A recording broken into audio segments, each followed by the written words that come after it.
Surabaya Mengaji. Yuk, dukung dakwah Surabaya Mengaji. Salurkan harta terbaik Anda untuk operasional dakwah.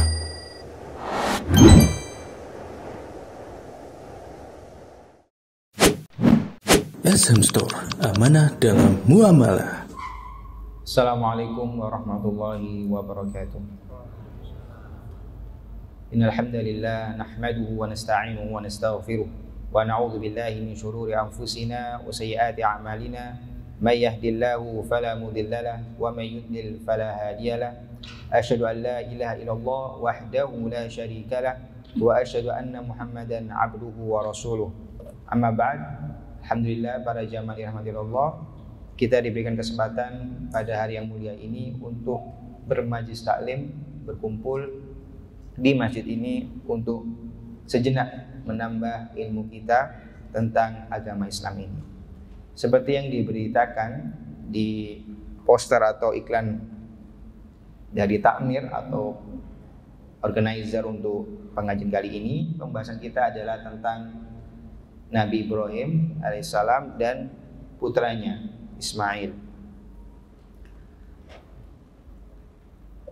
Tentu bila kita membahas tentang Nabi Ibrahim sangatlah luas, ya, sangatlah luas dengan segala pengorbanan beliau dalam berdakwah di jalan Allah dan bagaimana beliau Nabi Ibrahim dijadikan Khalilur Rahman, kekasih Allah, itu bukan tanpa perjuangan, bukan tanpa usaha, ya. Dan bagaimana dari kehidupan Nabi Ibrahim, ya, dari awal beliau diutus menjadi seorang nabi sampai nanti akhir hayatnya, semuanya penuh dengan contoh ideal seorang dai, contoh ideal seorang mukmin, contoh ideal seorang yang mengaku dirinya sebagai hamba Allah. Nah, pada pengajian kita kali ini kita mencoba untuk memahami secuil dari fase kehidupan Nabi Ibrahim. Yang kali ini kita akan bahas ceritanya tentang Nabi Ibrahim dengan putranya Ismail alaihissalam. Taib.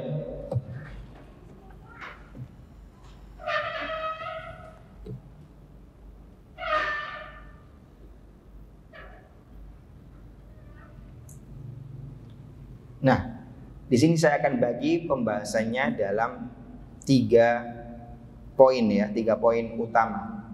Karena intinya nanti kita akan bahas bagaimana terjadi pengorbanan atau yang berhubungan dengan Idul Adha besok hari ini, apa korelasinya, bagaimana kejadian hidup Nabi Ibrahim dan Nabi Ismail itu bisa menjadi dasar kejadian Idul Adha, artinya penyembelihan, pengorbanan untuk Allah Subhanahu wa ta'ala. Poin yang pertama, kita harus tahu dulu tentang bagaimana kelahiran Nabi Ismail. Kok bisa Nabi Ibrahim dirizki atau dikaruniai putra bernama Ismail? Lalu poin yang kedua, di sini adalah sebenarnya intinya, yaitu bagaimana perintah Allah itu harus dijalankan walaupun kita memiliki cinta yang besar kepada anak kita. Nah, ini nanti hubungannya dengan prosesi Idul Adha atau berkorban di hari Idul Adha itu. Lalu nanti yang terakhir adalah faedah tambahan sebagai penutup tentang pentingnya hubungan antara bapak dan anak yang soleh. Itu sebagai penutup. Tapi saya jelaskan yang intinya itu kurang lebih ada di pembahasan atau poin yang kedua. Ya, kenapa saya bahas tentang kelahiran Nabi Ismail? Ini biar tahu ceritanya, ya. Kadang-kadang kalau tidak tahu jalan ceritanya, jamaahnya nanti ngambang pemahamannya. Saya jelaskan kelahiran Nabi Ismail secara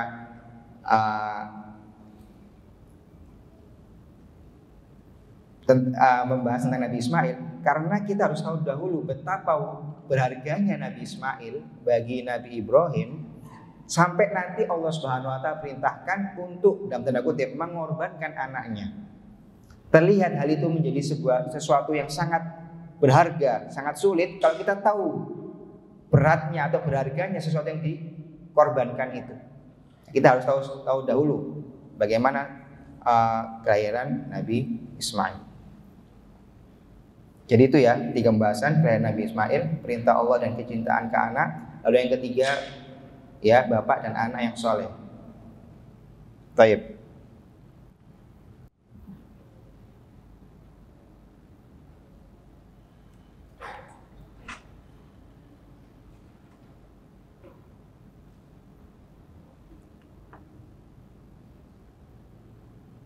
Taib. Nabi Ibrahim para jamaah Allah adalah nabi yang Allah utus dari daerah yang sekarang disebut Irak. Ya, mungkin di zaman itu kita pernah mendengar kok nama kota namanya Babil. Kalau mungkin sekarang lebih tren dikatakan Babilonia. Nah, disitulah diutus Nabi Ibrahim. Dari tempat yang sudah banyak terjangkiti oleh kesyirikan, ya, penyembahan terhadap selain Allah. Beliau berdakwah, ya, tidak hanya lingkungan masyarakatnya yang tidak sesuai dengan ekspektasi, ya, seorang dai, tetapi keluarganya pun yang notabene orang tuanya bahkan adalah seorang pemahat patung, pemahat berhala, ya, benar-benar tidak mengenakkan. Dan kita sudah pernah dengar hal itu, mungkin antum-antum dengar dari pengajian-pengajian yang lain, bagaimana Ibrahim getol berdakwah, bapaknya melawan dakwahnya, masyarakatnya sampai rajanya. Jadi mulai tingkatan keluarga sampai tingkatan pemimpin yang paling atas itu menolak dakwanya Nabi Ibrahim. Lalu beliau berhijrah pergi ke Syam, lalu pergi ke Mesir. Nah, di Mesir ini ya, beliau mendapatkan Hajar, ya, istrinya adalah Sarah. Lalu Sarah memberikan Hajar ini, ya, jadi nama perempuan ya, Siti Hajar, kepada Nabi Ibrahim untuk dinikahi. Maka nanti lahirlah Ismail. Nah, di sini para jamaah yang perlu kita garis bawahi bahwasanya Nabi Ibrahim saat menikah dengan Sarah tidak memiliki anak. Sampai saat itu ya, terlambat memiliki anak. Ya, ini bisa dibayangkan bagaimana Nabi Ibrahim posisinya seorang nabi, seorang utusan Allah, seorang Khalilur Rahman, kekasih Allah, tetapi tidak kunjung diberikan anak seperti itu. Sampai nanti dia diberikan oleh istrinya sendiri, ya, Sarah, perempuan yang namanya Hajar, untuk dinikahi, baru di situ memiliki anak. Jadi hitungannya Nabi Ibrahim itu memiliki anak pertama siapa? Ismail atau Ishak? Ismail. Ya, di sini kita mulai tampak, oh begini ceritanya. Kita bisa tahu, bisa menerka-nerka betapa berharganya, disayangnya Ismail ini oleh Nabi Ibrahim.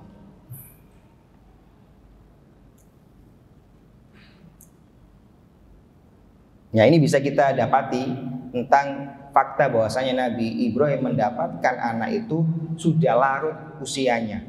Ya, bukan menikah langsung punya anak ya, tetapi sudah lama belum punya anak.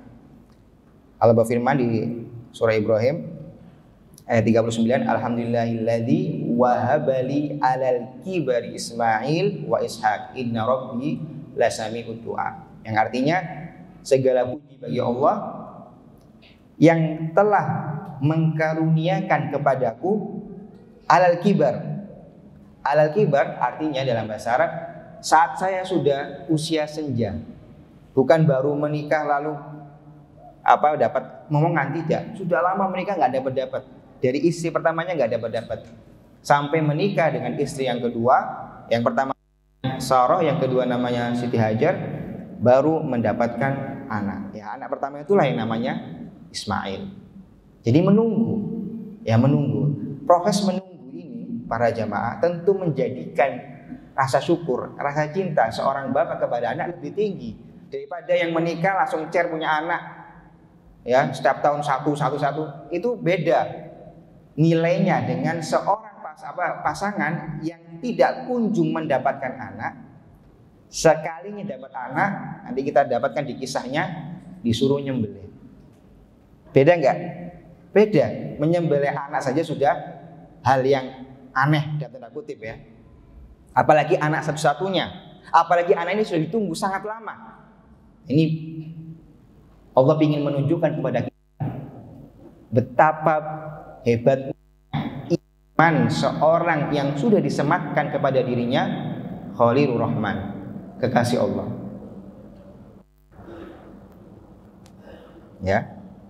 Kalau kita merujuk kepada ayat yang lain, kita juga semakin yakin tentang fakta bahwasanya Nabi Ibrahim diberikan keturunan itu di usia senja, ya, bukan muda lagi, ya, lewat waktu yang sangat lama.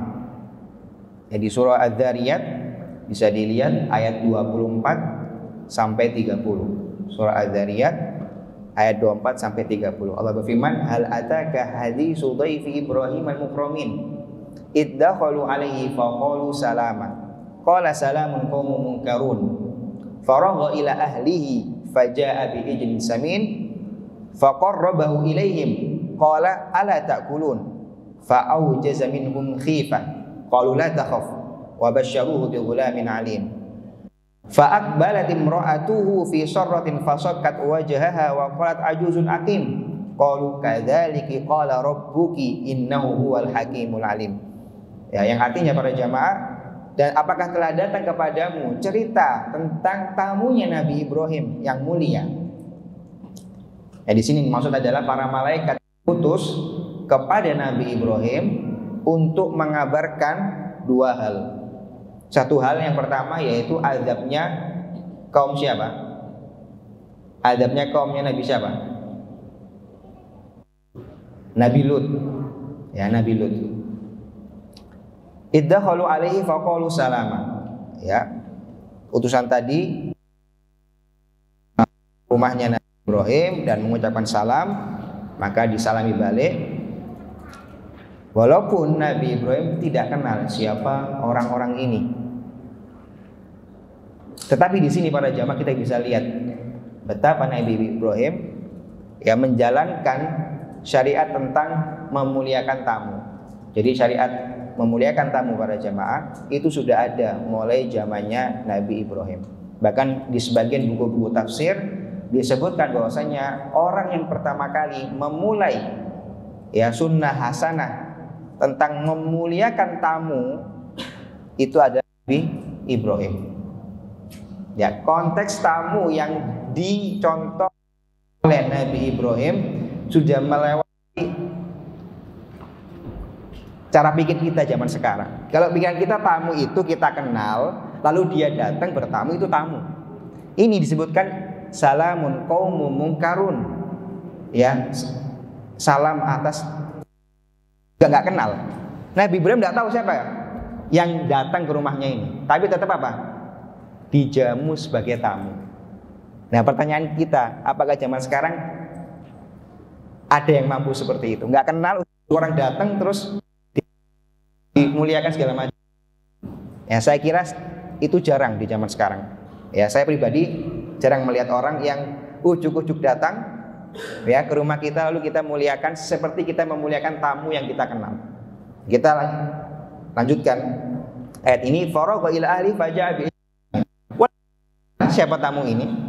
Nabi Ibrahim ya masuk ke bilik rumahnya ya dengan diam-diam lalu menyembelih hewan ya untuk di sini para ahli tafsir juga mengomentari tentang akhlaknya Nabi Ibrahim yang tinggi. Beliau saat ingin menjamu tamunya ya tidak woro-woro dulu. Oh, tunggu Pak ya, saya pesankan makanan. Ya, para ulama mengatakan ini seperti orang yang ta'amanan, seakan-akan nih loh saya mau ngasih makan antum gitu. Tapi disebutkan oleh para ahli tafsir salah satu adabnya Nabi Ibrahim kepada tamunya, dia tidak banyak bicara. masuk langsung menyiapkan sajian, ya, dan langsung diberikan sajian yang saat itu di zaman sangat paling mulia, yaitu langsung disembelihkan, ya, diberikan makan daging, ya. Ini adabnya atau akhlaknya beliau yang sangat tinggi. Lalu diberikan makanan ini, ternyata yang diberikan makanan atau disajikan makanan tidak menyentuh makanannya. Mulailah Nabi Ibrahim merasa takut dan khawatir. Ini kalau manusia makan, ya, disajikan makanan yang lezat, ya, daging, tapi kok nggak dimakan. Nah, mulai takut Nabi Ibrahim. Lalu dijelaskan oleh utusan tadi, kami ini malaikat, ya, nggak usah takut.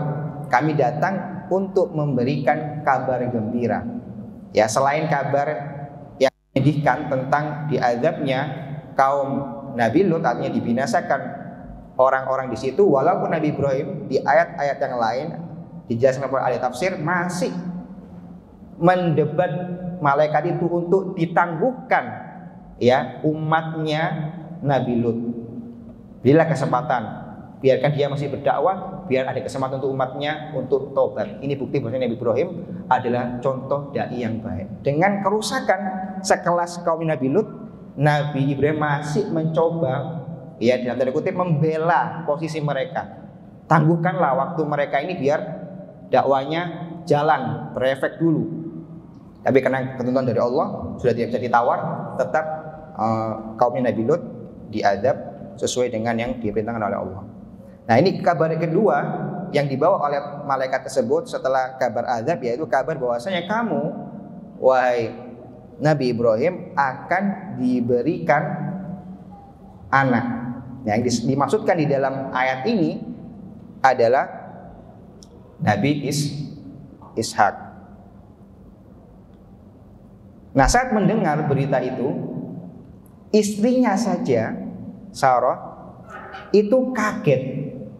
Ya, ini bukti, ini inti dari pembahasan kita di sini.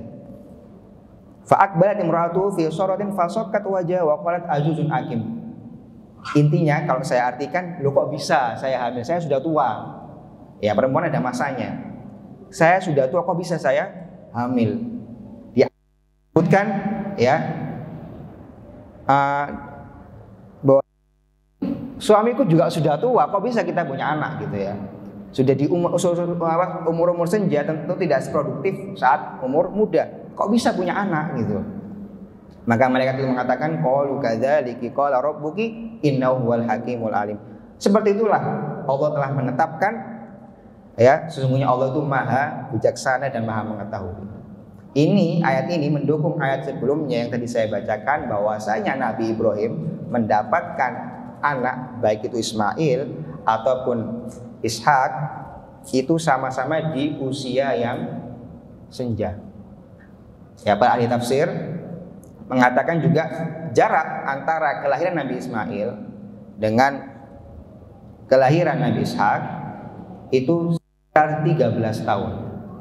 Ya, disebutkan di beberapa riwayat ahli kitab. Tentu hal ini, ya, masih belum bisa ditahdid atau ditakyin, ditentukan apakah benar-benar umurnya segitu, tapi saya sebutkan sebagai wawasan saja, ya.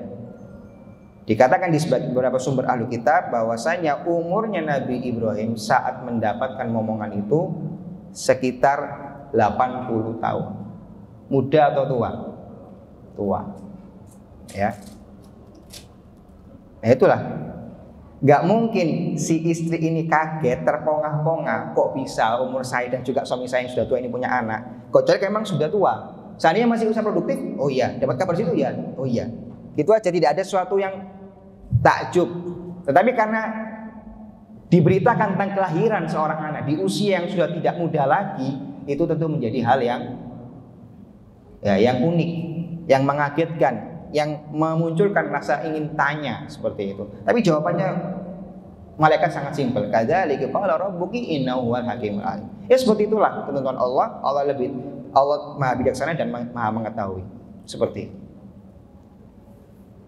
Nah, intinya sama pembahasan kita, para jamaah, kita tahu betapa berharganya Nabi Ismail bagi Nabi Ibrahim. Ya, sudah lama nggak punya anak, Ya, sekali punya anak, ternyata ada lagi perintah Allah yang lain. Nah, pelajaran yang kita bisa dapat ya dari ayat-ayat yang kita bahas barusan, bahwasanya punya anak atau tidak punya anak, telat punya anak atau cepat punya anak, itu bukan ukuran cintanya Allah kepada hamba. Kan hitungannya begini para jamaah. Nabi Ibrahim itu pangkatnya apa? Orang biasa atau Khalilur Rahman? Kekasih Allah loh. Nah, tapi kok telat punya anak? Seandainya punya anak itu ukuran cintanya Allah, tidak boleh terusnya. Kok bisa kekasihnya saja ditelatkan? Nah, ini salah satu pelajaran kita bisa dapat dari kejadian Nabi Ibrahim dan Nabi Ismail. Kok bisa telat punya Nabi Ismail? Nabi Ibrahim kan dekat sama Allah. Kalau doa dong. Habib itu para ulama menjelaskan anak itu bukan ukuran cintanya Allah kepada hamba. Kalau bisa dikatakan bahwasanya anak ini sifatnya netral, bisa menjadi kunci atau tabungannya orang tua untuk akhiratnya, atau justru anak ini bisa menjerumuskan orang tuanya kepada dosa. Ya, ini pelajaran yang kita bisa ambil. Ya, jadi kalau ada saudara-saudara kita yang telat memiliki anak atau bahkan nggak punya anak, ya jelas bersedih, tapi jangan dikaitkan berarti Allah benci saya, ya tidak. Ya, tadi yang saya jelaskan, punya anak, tidak punya anak, telat atau tidak telat, itu bukan ukuran cintanya Allah kepada, bukan barometer seperti itu.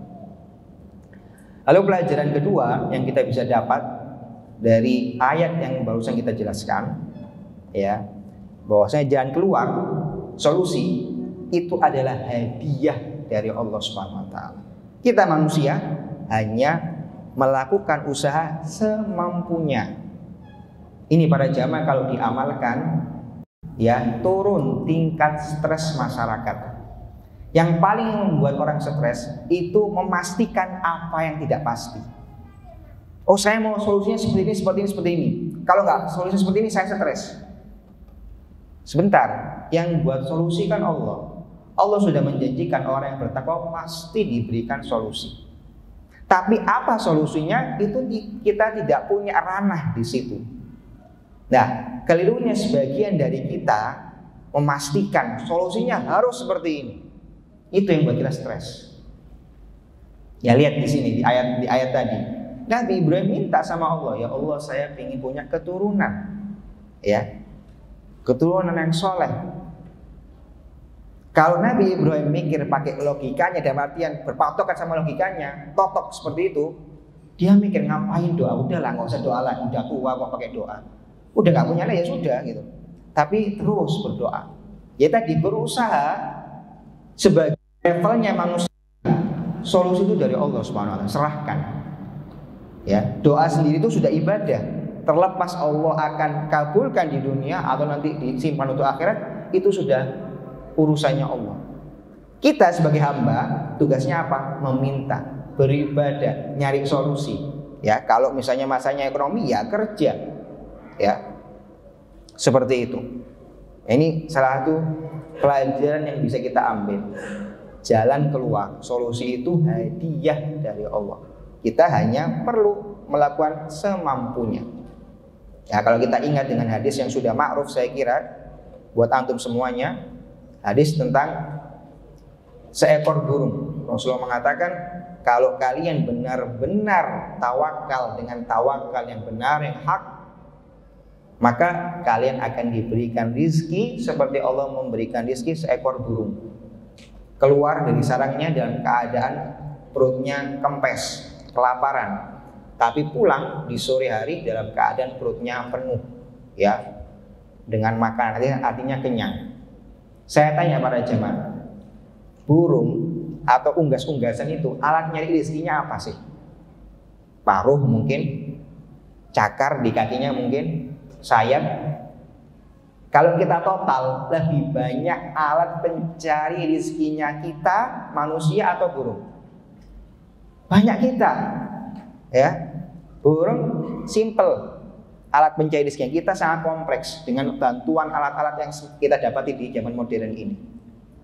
Maka kalau si burung emprit itu bisa tawakal, ya bisa begitu tenang dalam hidupnya, maka kita manusia harusnya lebih tenang dengan alat yang lebih kompleks dari dia. Nyata kembali kepada faedah kedua tadi, jalan keluar itu hadiah dari Allah. Kita hanya perlu melakukan tugas kita semampu kadar manusia. Kita lanjutkan.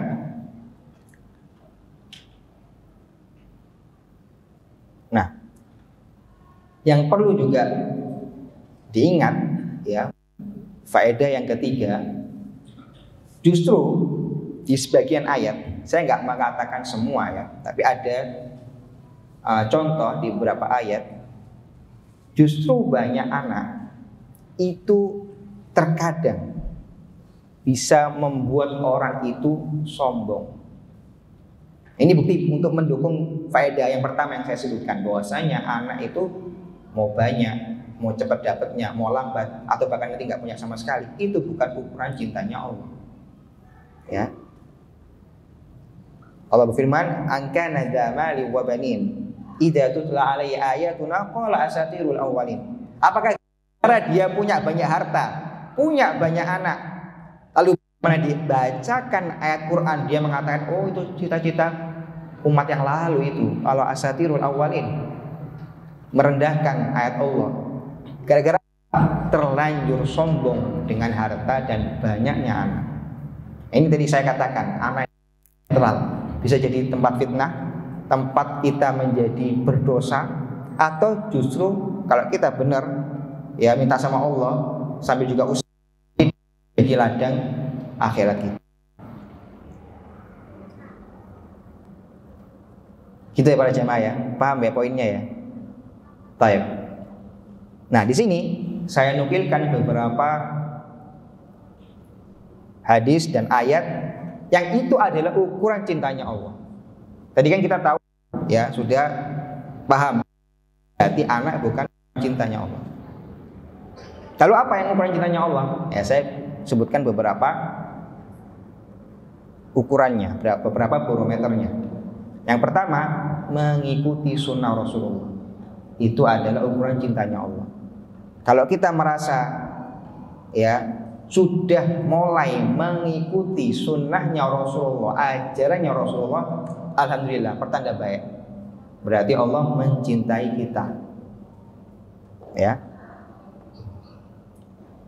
Di dalam sebuah ayat, "Qul in kuntum tuhibbunallah fattabi'uni yuhibbukumullah wa yaghfir lakum dzunubakum." Ya, ini Allah Subhanahu wa taala memerintahkan kepada Muhammad, katakan ya kepada ahli kitab, ya kalau mereka benar-benar mencintai Allah, harusnya mereka itu mengikuti Muhammad, ya bukan malah kebalikan, mengatakan saya cinta Allah, saya cinta agama Allah, tapi kalau disuruh ikut sunnah tidak mau. Ini bertolak belakang dengan ayat yang barusan saya baca. Jadi pertama ya, salah satu barometer kecintaan Allah kepada hamba, kalau si hamba tadi diberikan kemudahan untuk mengikuti sunnahnya Rasulullah. Ya, jadi ikut sunnah itu para jamaah bukan apa sok-sokan ya pengen dilihat agamis, bukan. Itu adalah salah satu usaha kita untuk mendapatkan cintanya Allah. Orang ngaku dicintai Allah banyak. Ya, orang Yahudi pun juga mengaku dicintai oleh Allah. Orang Nasrani pun juga mengaku dicintai oleh Allah. Tapi kan kita butuh barometer yang pakem. Mana nih yang benar-benar dicintai oleh Allah? Bukan akon-akon. Bahasa Indonesianya akon-akon. Bukan pengakuan semata, ya. Tapi benar-benar real dari pihak yang dicintai juga mengakui. Jadi dua belah pihak, kita mencintai dan Allah juga mencintai kita. Nah ini salah satu barometernya adalah seseorang mengikuti sunnah Rasulullah. Yang kedua, ya, di hati seorang itu terdapat cinta kepada sesama kaum muslim dan membenci kekafiran dan pengikut kekufuran itu. Kalau ada itu di dalam hati seorang muslim, itu ciri-ciri Allah mencintainya. Ya. Allah berfirman, ya ayyuhalladzina amanu man minkum antini fasawfa ya'tillah biqaumin yuhibbuhum wa yuhibbunah adillatin 'alal mu'minin a'izzatin 'alal kafirin. Ya, wahai orang beriman, barang siapa yang murtad dari agama Allah ini, maka Allah akan ganti dengan kaum yang Allah mencintai mereka. Ini ya inti pendakwahnya, dan mereka mencintai Allah juga. Apa ciri-cirinya? Mereka itu lembut, lemah lembut, mencintai kaum muslimin, kaum mukminin, tetapi membenci kekufuran ya dan orang-orang kafir. Kalau ada itu bukti Allah mencintai mereka. Mana dalilnya tadi, ayat tadi? Yuhibbuhum. Allah mengatakan mencintai mereka. Berarti bukan pengakuan sepihak saja, tapi Allah sudah mengatakan, saya mencintai orang yang punya dua sifat ini. Ya. Lalu yang ketiga para jamaah, ciri orang itu dicintai Allah adalah dia diberikan taufik oleh Allah untuk menyelesaikan yang wajib, amalan-amalan yang wajib, dan tambah dengan amalan-amalan nafilah.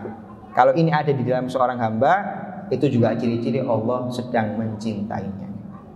Ya, di dalam sebuah hadis dikatakan, wa ma taqarraba ilayya 'abdi bi syai'in ahabba ilayya mimma taradtu alaihi wa ma yazalu 'abdi yataqarrabu ilayya bin nawafil hatta uhibbah. Artinya, tidaklah hamba itu mendekatkan dirinya kepadaku, ya ini Allah dia diskusi ya, dengan sesuatu yang lebih aku cintai daripada apa yang telah wajib atasnya. Dan dia terus sampai ini menambah kebaikan-kebaikannya dengan amalan-amalan yang nafilah, yang sunnah, yang bukan wajib, sampai aku semakin mencintainya. Sama, ini juga hadis isinya pernyataan cinta dari Allah SWT kepada hambanya. Jadi nggak sepihak menjelaskan, ini kamu cintai oleh saya seperti ini. Tadi di awal ittiba sunnah, mengikuti sunnah. Yang kedua, memiliki sifat rasa sayang kepada kaum muslimin dan benci kekufuran. Yang ketiga tadi, menyelesaikan yang wajib ditambahi dengan yang nafilah. Dan masih banyak ciri-ciri yang lain yang itu justru barometer tentang cintanya Allah kepada seorang hamba. Ya, ini tadi poin bawaan dari faedah yang kita sebutkan, bahwasanya anak itu punya anak, banyak anak, sedikit anak, terlambat, itu bukan ukuran cintanya Allah. Ya, yang tadi bukan itulah ukuran cintanya Allah. Kembali ke inti kisahnya. Nah, setelah Nabi Ismail yang dikaruniakan kepada Nabi Ibrahim, setelah menunggu lama, ya, bahkan sampai harus menikah yang kedua, baru dikaruniai anak pertamanya. Tidak punya anak lagi sampai 13 tahun lagi, seperti itu ya. Tapi Allah uji lagi Nabi Ibrahim. Enggak pas kalau punya anak, ya berarti terangkatkan ujian tentang terlambat punya anak. Terus sudah selesai ujiannya. Tidak, Allah uji lagi. Saat Nabi Ibrahim dikarunia anak, yaitu Nabi Ismail, terjadilah hal alamiah yang mengenai hati-hati wanita. Saat melihat madunya punya anak, padahal dulu ya di beberapa di riwayat-riwayat ahlu kitab justru dulu yang menyodorkan Hajar kepada Nabi Ibrahim itu adalah siapa? Sarah. Ya, itu karena baktinya Siti Sarah kepada Nabi Ibrahim. Tahu suami ini punya anak, tapi dia sendiri belum bisa ya mempunyai anak. Maka saking sayangnya kepada suaminya ya dan berbaktinya kepada dia, berikan salah satu di situ disebut dalam bahasa Arab amah atau ada yang bilang amah kalau dalam bahasa Arab adalah budak perempuan, karena tadi diberikan Hajar ini di Mesir kepada Sarah. Sarah memberikannya kepada Nabi Ibrahim. Justru saat lahir anak timbullah rasa cemburu di hati Sarah. Maka Allah Ta'ala memerintahkan Nabi Ibrahim ya untuk berpisah. Ya ini dua orang mukminah ini harus dipisah. Ya, biar bertengkar gitu ya, kalau bahasa gampangnya. Karena kalau sudah masuk cemburu, ya agama perempuan itu tergerus, hilang namanya menjaga lisan, hilang namanya husnudon. Ya agar tidak ada doror atau bahaya atau negatif, hal-hal negatif, maka Allah SWT mewahyukan kepada Nabi Ibrahim untuk memisahkan kedua mukminah ini, yaitu Sarah dan Hajar. Maka Hajar dengan anaknya itu disuruh oleh Allah SWT untuk dibawa ke sebuah negeri yang tidak berpenghuni, tidak ada vegetasinya, ya tidak ada kehidupan gitu gampangnya, gersang. Kembali pada jamaah, ini ujian. Kita dari sini bisa tahu betapa Allah saat memilih seseorang menjadi Khalilur Rahman gak main-main. Ya, bukan seperti zaman sekarang. Baru lahir kemarin sore sudah mengaku saya dekat sama Allah, di saya tidak ya tidak akan salah. Yang aneh, padahal pembuktian track recordnya nggak ada. Tapi kita lihat dari Nabi Ibrahim yang sudah jelas ya posisinya sebagai kasih Allah, lihat track recordnya begitu hebat, maka Allah SWT letakkan sebagai Khalilur Rahman. Ya disuruh dia ke sebagai Makkah. Kembali pada jemaah, kalau saya tanya pada jenengan, sebentar, yang punya siapa sih? Yang punya bayi ini siapa?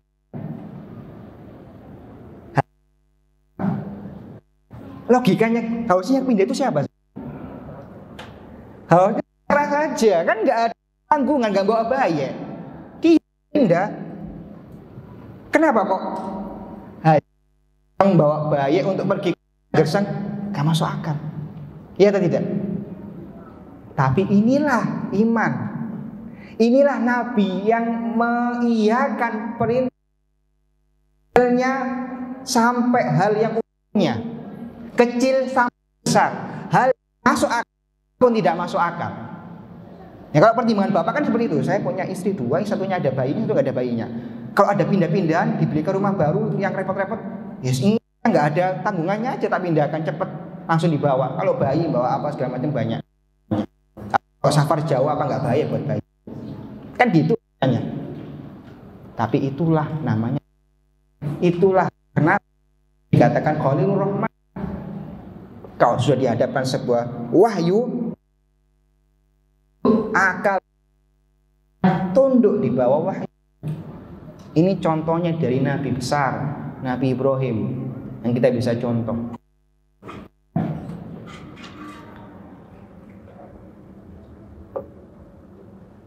Ya dalam surah Ibrahim ayat 37, ya Allah menceritakan tentang doa Nabi Ibrahim. Askantu min dzurriyyati biwadin ghairi dzi zar'in al-muharram. Rabbana liyu faj'al af'idatan minan nas tahwi ilaihim warzuqhum minas samarati la'allahum yashkurun. Ya, surah Ibrahim 7. Yang artinya wahai penciptaku, wahai sesembahanku, saya ini takkan anak turunan saya. Di sini para mengatakan ya Nabi Ismail istrinya di sebuah lembah yang ada tumbuhannya, tidak ada vegetasinya. Baitul Muharram, ya di dekat, maksudnya seperti itu. Rabbana liyuqimus shalah. Lihat Nabi Ibrahim perhatiannya telah menyeletakkan anaknya dikedepankan masalah para jamaah, masalah agama. Ya Allah, mereka kalau selamat hidup, moga-moga apa? Menjalankan sholat. Berarti sholat penting atau enggak jamaah? Penting.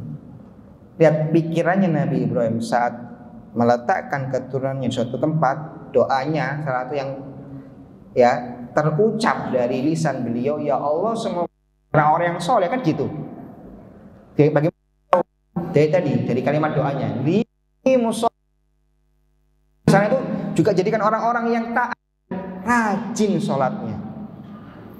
Itu doanya, ya. Faja'al afidat. Setelah minta kesolehan turunan, ya, agar menjadi orang-orang yang soleh, baru ngomong tentang minta sama Allah tentang masalah rizki.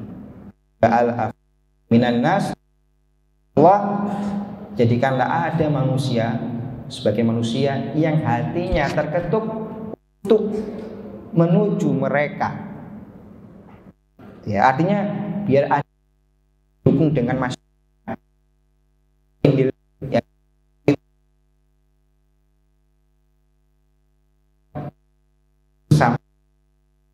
arzuquhum minas thamarati la'allahum yashkurun. Ya, dan berikanlah mereka rizki dari buah-buahan, ya, moga-moga mereka menjadi yang bersyukur. Ya, diawali dengan liyuqimus shalah, diakhiri dengan apa? Yashkurun. Perhatiannya para nabi seperti itu saat memikirkan. Poin di pikirannya, anakku jadi orang soleh, bersyukur. Itu pikirannya. Pikir, anak saya ini bisa nggak ya jadi dokter ya? Anak saya ini bisa nggak ya jadi bisnismen kaya raya ya? Bukan fokusnya. Ya, fokusnya para nabi saat mentarbiyah anaknya itu menjadi anak yang soleh, menjadi hamba-hamba Allah yang dicintai. Lihat bagaimana Nabi Ibrahim mengedepankan masalah agama, rizki saat minta pada Allah itu diakhirkan. Ya, kalau kita kembali ke perkataan ulama, rizki itu dijamin sama Allah Subhanahu wa Ta'ala. Tidak ada yang melata di atas muka bumi ini kecuali sudah dijamin rizkinya. Yang belum dijamin apa para jamaah? Hah? Ada yang belum dijamin para jamaah hidayahnya. Siapa yang jamin setiap orang itu dapat hidayah? Allah. Jika di ayat Allah justru mengatakan, saya sudah siapkan jalan yang lurus dan jalan yang apa? Jalan yang sesat. Manusia bebas memilih. Ada terjadi kalau kita hitung-hitungan 50-50, ngambil jalan hidayah, jalan tidak ada pun rezeki. Allah sudah jamin 100% saya yang jamin pasti dapat rezekinya.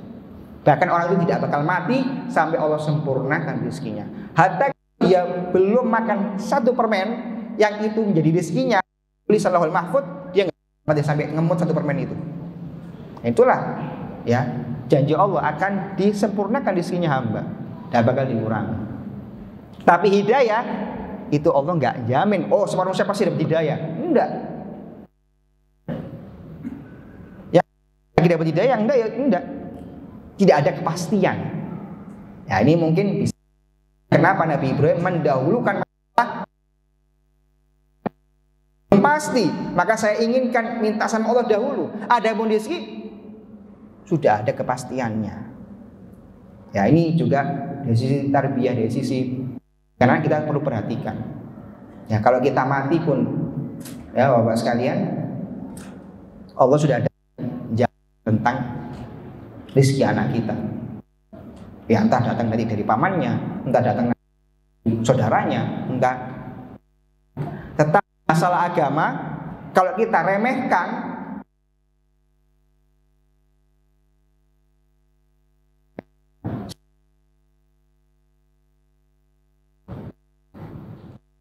Kebalik pikiran orang zaman sekarang, disiapkan dunianya, rezekinya, cara nyari ini, tapi agamanya ditinggalkan. Loh, ini yang nggak pasti, harusnya kan harus dipikiri dulu.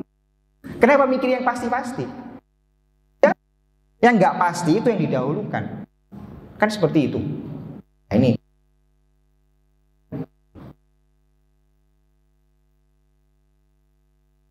detailnya. Kita agama. Ya.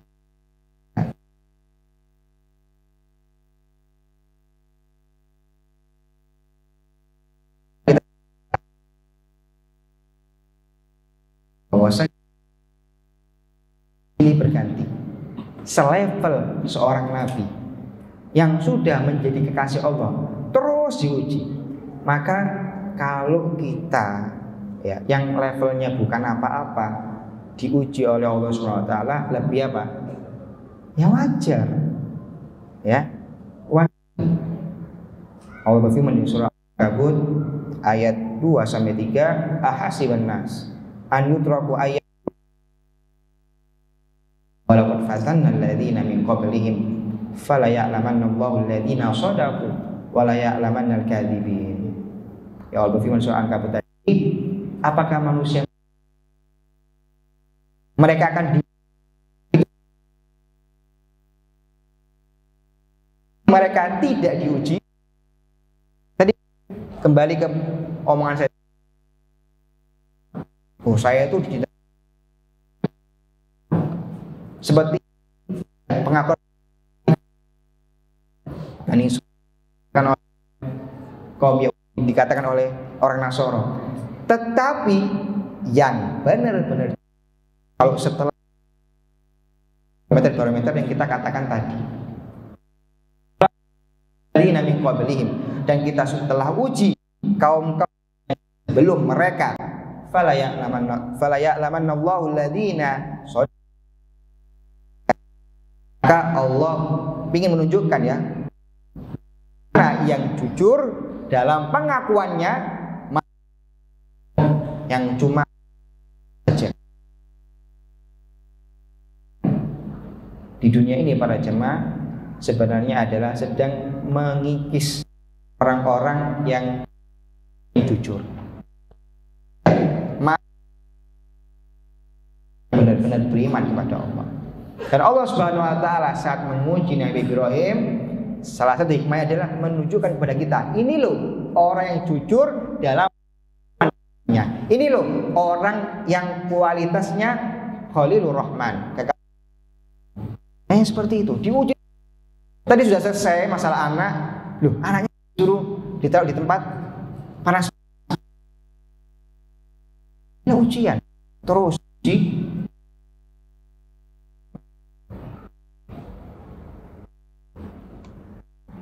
Nah, kita masuk kepada poin pembahasan kedua. Ya, tadi kan ada 3 pembahasan besar, kita masuk ke pembahasan besar yang kedua. Ya, tentang perintah Allah dan kecintaan ke anak. Allah berfirman ayat 14, Zuyyina lin-nasi hubbus syahawati minan nisa wal banin wal qanatil muqantarah minadh dhahabi wal fiddah wal khailil musawwamah wal an'ami wal harth. Dzalika mata'ul hayati dunya wallahu indahu husnul ma'ab.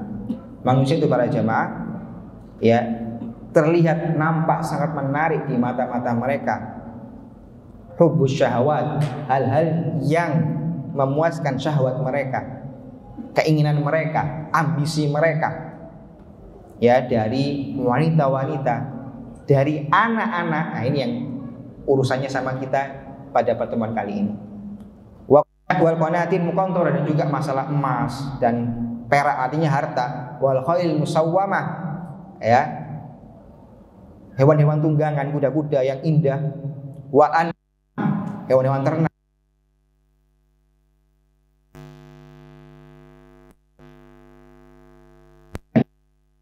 Ya, cuma hal-hal yang keduniawian. Allah indahu husnul ma'ab. Allah ya balasan, ya tempat kembali yang lebih baik. Ini artinya para jamaah menjadi fitrah manusia.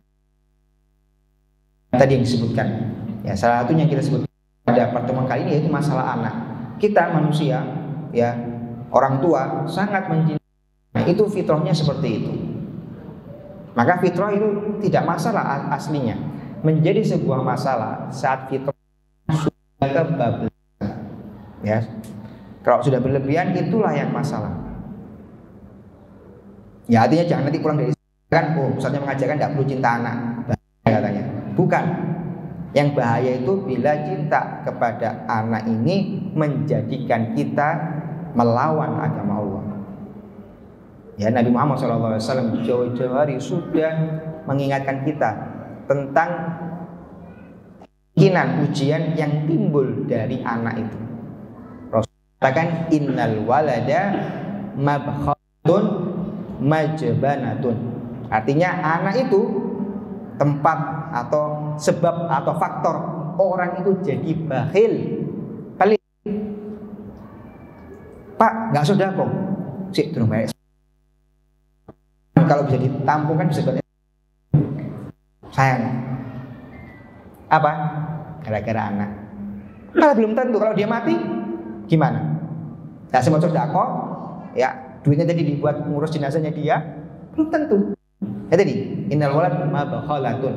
Anak itu buat orang cenderung bakhil, pelit. Semua sedekah, zakat apa, nyumbang diakhirkan semua. Gara-gara apa? Alasannya eman buat anak saja. Jadi mabkhalatun. Lalu yang kedua, majbanatun. Orang itu jadi penakut, jadi pecundang kalau sudah urusannya dengan anak. Wah, trek-trekan, nggak takut tabrakan, nggak takut mati. Barang punya anak 1, 2, iya, mikir, jadi penakut. Ya ini korelasinya dengan fakta dahulu orang-orang itu dipanggil untuk berjihad di jalan Allah. Ya, yang punya anak mikir biasa. Nah, kalau saya mati di medan perang, siapa yang ngurus anak saya? Tadi kembali kepada pemahaman yang sudah saya sebutkan. Rizki sudah ada yang nanggung. Ya. Berkata Imam Suyuti, sababu khuli al-ab wa jubnihi wa yahmilu abawaihi alal bukhli wa kadzalika alal jubni fa innahu yataqa'adu min wad wasaraya bisababi hubbil aulad wa yumsiku malahu lahu. Dari baca berkata yang Suyuti, ya anak itu dan menjadi penakut, ya, pecundang seperti itu. Itu ya Abu dan ibunya sekali juga pelit dan juga menjadi mereka, ya khususnya bagi para ayah di medan perang, ya suruh perang keluar karena takut, ya, kehilangan kesempatan untuk membesarkan. Wayum buat untuk anaknya. Ini sudah dikomentari oleh para ulama jauh-jauh hari. Lalu juga penjelasan seorang ulama yang lain, beliau mengatakan fitnah wa syughluhu bihim amman katsir min khair au tafrid bima yalzimuhu minal qiyam bi huquqihim. Nah, ini para jamaah, Ibnu Mulakin menjelaskan tentang dua fitnah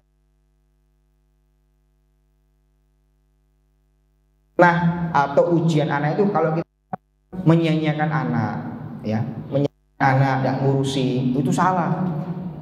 Tapi ada sisi lain juga, orang kalau berlebihan, ya, terlalu dan tanda kutip mopoki anak sehingga membuat terbengkalai akhirat, bulu raja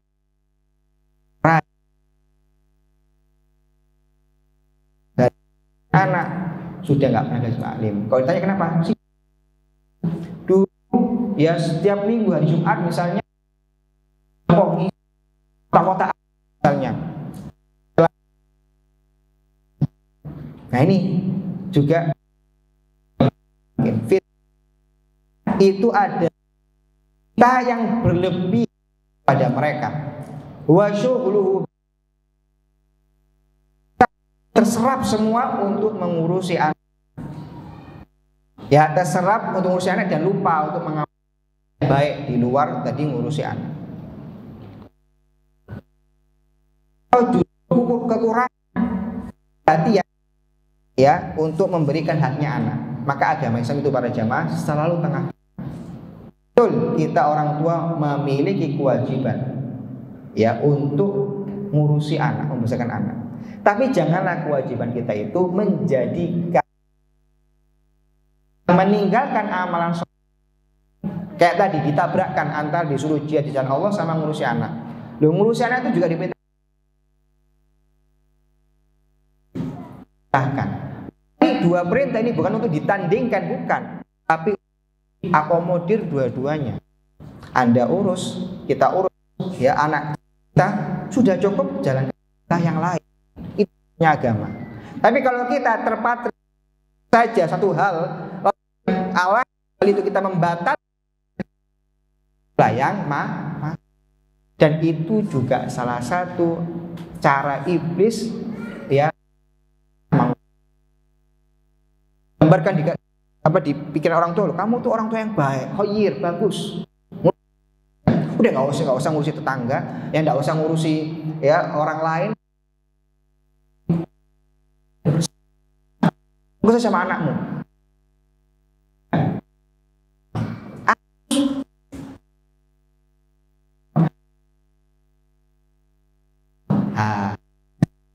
Diarahkan kepada kelebihan dalam anak ya alasan nggak ngaji, nggak sedekah, nggak zakat, ya nggak berjihad.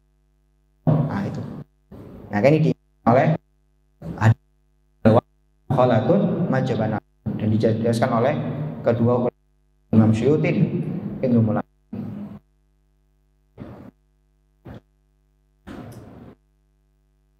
Pembahasan kita Nabi Ibrahim, ya saya ajak keliling-keliling dulu, nanti saya pembahasan utama. Intinya tadi korelasinya ini loh, Nabi Ibrahim walaupun posisinya sudah sangat mencintai anak dengan tadi faktor-faktor yang saya sebutkan, kenapa kok cinta banget sama Ismail, tapi Nabi Ibrahim menunjukkan, saya kalau sudah dihadirkan Allah sekalipun saya ajak jenengan dengan pembahasan-pembahasan tadi ya. Allah mengingat At-Taubah ayat 24, surah At-Taubah ayat 24, kul in kana aba'ukum wa abna'ukum wa ikhwanukum wa azwajukum wa ashiratukum wa amwalun iktaraftumuha wa tijaratun takhshawna kasadaha wa masakin tardawnaha ahabba ilaikum minallah wa rasulihi wa jihadin fi sabilihi fatara ya'ti Allah bi amrih wallahu la yahdil qaumal fasiqin. Ya, katakan wahai Muhammad, ingkana, kalau saja ya seandainya, jikalau ayah-ayah kalian, anak kalian, saudara-saudara kalian, keluarga kalian, harta kalian, atau perdagangan yang kalian khawatirkan kalau rugi, atau rumah-rumah, tempat-tempat tinggal yang kalian ridhoi, sukai, itu lebih kalian cintai dari Allah dan Rasulnya dan jihad, maka tunggulah sampai Allah datang dengan tentuannya. Sungguh Allah tidak memberikan hidayah bagi orang-orang yang fasik. Inti ayat ini para jamaah, jangan sampai cinta kita kepada apapun itu membutakan kita dari taat kepada Allah dan Rasul. Nah tadi ini ayatnya spesimen jelas kisah Nabi Ibrahim yang kita bahas. Bagaimana saat disuruh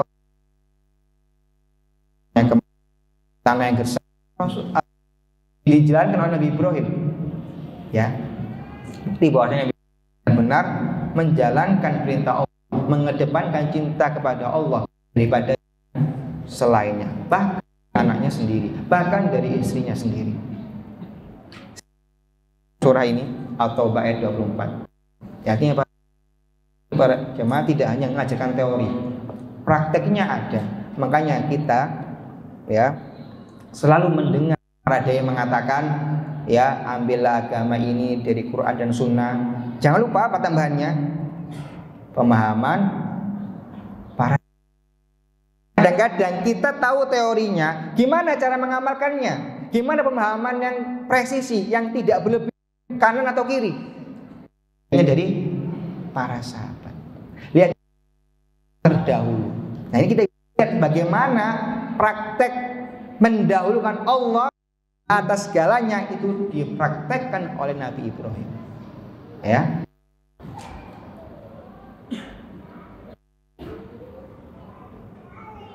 Lalu kita beranjak kepada ayat 102 dari surah Shofat. Allah berfirman, "Falamma balagha ma'ahu sa'ya inni fil manami anni adzbahuk." Ini inti dari pertemuan kita, puncak ayat ini. Fanzur madza qala ya abati fa'al ma tu'mar satajiduni insyaallah minas sholihin. Ya. Sulit dapat anak yang selevel Nabi Ismail guys. Dihadapkan sebuah pilihan yang jelas-jelas merugikan dirinya. Hitung-hitungan akal yang rugi siapa? Nabi Ismail loh. Ini ada apa tiba-tiba saya kok disembelih ini? Ya. Pikiran ya anak zaman yang sangat muda sekali mendurhakai orang tuanya. Bahkan ada yang pernah bertanya, gimana Ustaz, saya perlu nggak berbakti pada orang tua saya? Terus nggak pernah ngopeni, ya dibenturkan agama dengan logikanya dia. Ya saya tanya pada jemaah, Nabi Ismail ini tinggal jauh atau dekat dengan Nabi Ibrahim? Hah? Jauh. Kira-kira yang banyak diopeni yang atau yang di Mekah, di Syam, bahkan riwayat ya di kisah bisa dicek di Bidayah wa Nihayah. Syaratnya Sarah itu jelas. Mau kemana? Ibrahim, saya mau ke anak.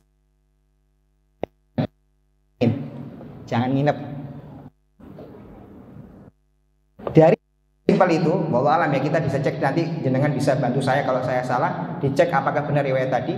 Tapi dari sekelibet tadi, kalau benar, ya saya berikan disclaimer, kalau benar, berarti jelas waktunya dihabiskan di Syam. Ya kita bisa lihat beberapa hadis itu kan ketemu cuma nanyakan istrinya, terus lu ganti palang pintunya, gitu kan? Dari itu sedikit rutinitasnya. Ketemu bangun Ka'bah terus pulang, seperti itu. Tapi Nabi Ismail nggak pernah mempermasalahkan tuh. Oh boleh Pak, tokoh-tokoh langsung suruh saya. Oh, gimana ini? Enggak gitu. Ini akhlaknya Nabi. Seorang anak. Simpel jawabannya. Qala ya abati al-matu satajuduni insyaallah sabirin. Nabi berkata, wahai anak, ya ini mimpi saya seorang nabi ya. Jangan nanti dipraktekkan kepada kita posisinya bukan nabi. Saya mimpi saya tuh nyembelih kamu. Bagaimana? Apa komentar kamu? Simpel. If'al ma tu'mar, wahai ayahku, kerjakanlah apa yang diperintahkan. Karena Nabi Ismail tahu ini bapaknya seorang nabi. Nabi kalau mimpi nggak abal-abal. Mimpinya maka taat if'al ma tu'mar satajiduni insyaallah minas sabirin. Insyaallah kau akan mendapati diriku orang yang sabar dengan ketentuan Allah. Ya, enggak di debat dulu, Pak. Ya. Ini Bapak baru datang, ya, lama di Syam. Ya, kalau di sini jenguknya bentar-bentar doang. Dulu ditaruh di Mekah di tempat yang gersang. Enggak diingat tuh semua hal-hal yang menurut dia, menurut di pandangan kita itu negatif, tapi langsung if'al ma tu'mar satajiduni insyaallah minas sabirin. Ini kualitas anak, Pak. Makanya jadi saya katakan di awal, sulit nyari kualitas anak yang seperti Nabi Ismail. Tapi kalaupun sulit, apakah kita nggak berusaha? Ya berusaha, kita didik anak keturunan kita. Masalah nyampe levelnya seperti Nabi Ismail itu tidak, urusan lain. Ya, tapi bukti bahwasanya hasil dari didikan agama dan taufik dari Allah Subhanahu wa taala ada anak-anak yang kualitasnya seperti Nabi Ismail. Ya.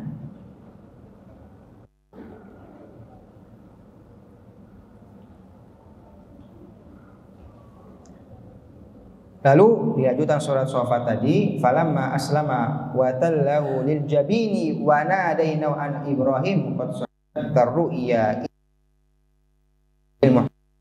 inna hadzal mubin. Maka saat orang tersebut Nabi Ibrahim dan Nabi Ismail aslama, dua orang menyerahkan dirinya, pasrah, taat kepada ketentuan Allah. Ya, bukan posisinya Nabi Ibrahim, oh iya saya ikhlas anaknya, ya Allah saya disembelih, ya kepaksa. Enggak. Nabi Ismail memiliki kualitas iman yang tinggi, dia pasrah. Ini perintahnya Allah. Ya, walaupun saya yang terugikan paling parah, hilang nyawa saya. Kalau bapak saya ya hilangkan nyawa atau tidak satu lagi, ya akan berikan 13 tahun kemudian. Kalau sebagian riwayat di penuturan ahli kitab Nabi Ishak. Ya, tapi tetap aslama, dua-duanya pasrah taat kepada Allah. Wa tallahu lil jabini, dan Nabi Ibrahim letakkan anaknya itu di atas tanah untuk disembelih. Wa nadainahu an Ibrahim, saat sudah, sebagian ahli tafsir mengatakan sudah lewat, sudah amarro, dan bahasa Indonesia apa itu ya, amarro, dilewatkan, dijatuh pisau di leher, maka Allah berkehendak itu pisau tidak mengiris lehernya Nabi Ismail, tapi digantikan dengan ya tadi kita dalam prosesi Idul Adha ini oleh kambing yang gemuk, ya maka digantikan dengan seekor kambing yang gemuk. Inna kadzalika najzil muhsinin, seperti itulah kami memberikan pahala, memberikan ganjaran kepada orang-orang yang bagus imannya, muhsinin. Inna hadza lahuwal balaul mubin. Inilah ya Allah mengatakan, yang ngajari kita semua, inilah ujian yang benar-benar nyata. Pak, siapa yang bisa disuruh nyembelih anak, Pak? Hah? Ada yang mampu nyembelih anak zaman sekarang? Nggak ada yang mau. Ya. Tapi kualitas iman seorang kekasih Allah sampai seperti itu. Saat sudah dihadapkan perintah Allah, sudah perasaannya, logikanya, akalnya itu dikesampingkan semuanya. Maka di sini di PowerPoint saya judul atasnya adalah antara wahyu, logika dan perasaan. Jawabannya adalah wahyu didahulukan. Tapi ingat ya, ini Nabi. Kalau dengan mimpi yang aneh-aneh jangan dipraktekkan ya. Ini Nabi yang mimpinya adalah wahyu. Mimpinya Nabi tidak tersusupi dengan syaitan. Ya, kalau mimpi kita ya seringnya sisipi gitu ya. Tapi kalau Nabi itu wahyu. Ya, dan dijalankan oleh Nabi Ibrahim dan dipahami oleh Nabi Ismail. Ini ayah saya, seorang Nabi, mimpinya adalah benar. Maka saya harus taat.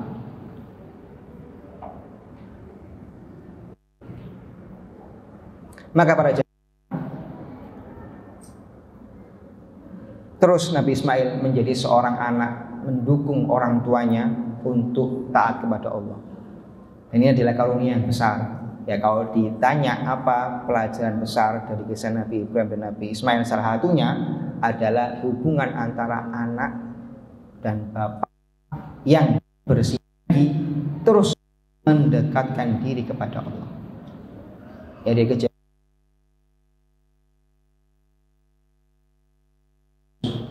dari kedua nabi untuk mentaati Allah pun, ya kalau kita panjangkan kisahnya di saat membangun Ka'bah, juga contoh bagaimana bapak dan anak bisa bekerja sama untuk mendekatkan diri kepada Allah. Ya, mereka bekerja sama untuk memperbaiki Ka'bah, dibangun lagi, diperbaiki lagi. Ya, maka kita saat membesarkan anak-anak kita dalam ketat kepada Allah, sebenarnya kita sedang ya membangun akhirat kita, karena anak itulah yang bakal menjadi kekuatan kita untuk taat kepada Allah. Ya kadang ada hal-hal yang kita di situ kita ragu-ragu, tapi kita mantap menjalankan perintah Allah. Ya. Bawakan penjelasan Ibnu Qayyim. Ya, saya bacakan penjelasan Ibnu Qayyim tentang betapa Allah Subhanahu wa taala itu menguji imannya Nabi Ibrahim. Ya. Beliau menjelaskan tempat atau posisi Anda saat diletakkan oleh Allah Subhanahu wa taala sebagai kasih Allah, maka tempat sebagai kasih Allah menerima adanya. Kalau sudah muncul hal yang dikasih dicintai, sudah mulai mengganggu posisi ke Allah, maka Allah akan menguji hamba tersebut untuk memperlihatkan kamu ini masih kekasih Allah atau kamu mencintai anak seperti itu. Lalu di sini beliau mengatakan, falamma aslama intithali kharajatil kal muzahan wa khalus al mahabba li ahliya faja'at busyra wa finahu bi dhibhin adzim. Maka saat Allah Subhanahu wa taala telah menguji berkali-kali Nabi Ibrahim, ya, dan puncaknya anaknya disuruh untuk disembelih dan tetap dijalankan, maka disinilah tampak murninya cintanya Nabi Ibrahim kepada Allah. Kalau cintanya nggak murni, masih teracuni dengan cinta dunia, cinta istri yang berlebihan, cinta anak yang berlebihan, yang mengalahkan cintanya kepada Allah, mesti akan goyang di saat-saat seperti itu. Maka dikatakan lahwal balaul mubin, ujian yang jelas, ya, akan menjelaskan mana yang benar-benar cintanya itu murni untuk Allah, mana cinta yang masih kadang-kadang kalah sama cintanya kepada istrinya, kepada anaknya, kepada orang tuanya, gitu ya. Ya, ini penjelasan kami seperti itu. Ya. Tsumma ta'ammal hal abina tsalis Ibrahim imam al-hunafa wa syekhil anbiya wa alim wa khalil rabbil alamin min bani Adam. Wa ta'ammal ma alat ilaihi natuhu wa sabruhu wa badluhu nafsahu lillah. Wa ta'ammal kaifa ala bihi badluhu lillah nafsahu wa nasruhu dinallah ila an ittakhadallah khalilan nafsihi wa amara rasulahu wa khalilahu Muhammadan an yattabi' millatahu. Ya, kemampuan Nabi Ibrahim dengan izin dari Allah, taufik darinya, menunjukkan contoh yang hebat, ya, yang tidak ditandingi, seperti tadi menyembelih anaknya sendiri karena perintah Allah, menjadikan Nabi Ibrahim diangkat sebagai kasih Allah. Jadi kenapa? Contoh bagi nabi-nabi setelahnya.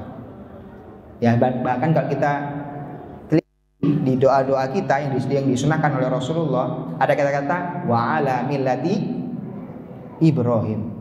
Enggak disebutkan nabi-nabi yang lain, tapi ini disebutkan ala millati Ibrahim. Dohirnya, saking nampaknya kewibawaan, keteladanannya Nabi Ibrahim untuk umat-umat setelahnya. Ya.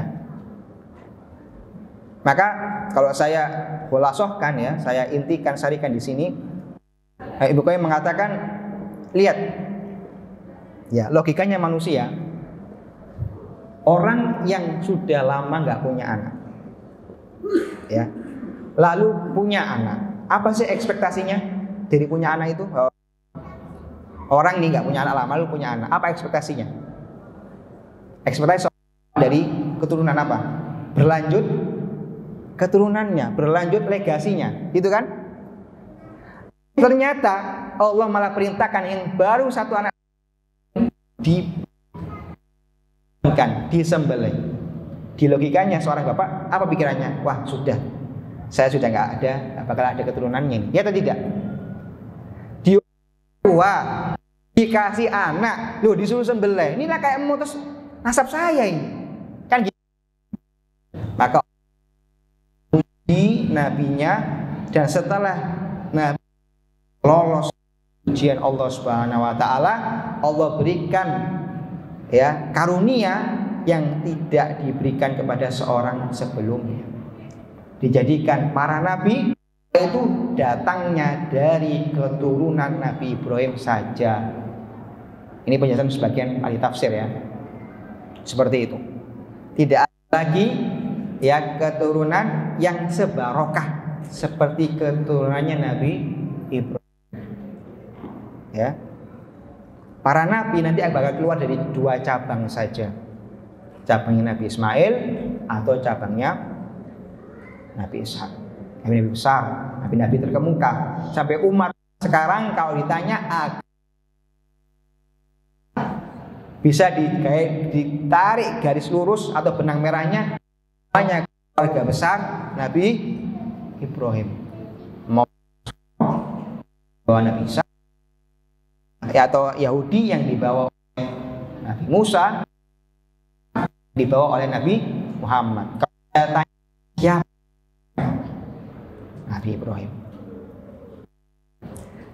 Persepsi yang terjadi, seorang bapak kalau hanya anaknya yang satu semata wayang itu diakhiri, maka terputus nasabnya, selesai. Maka saat Allah melihat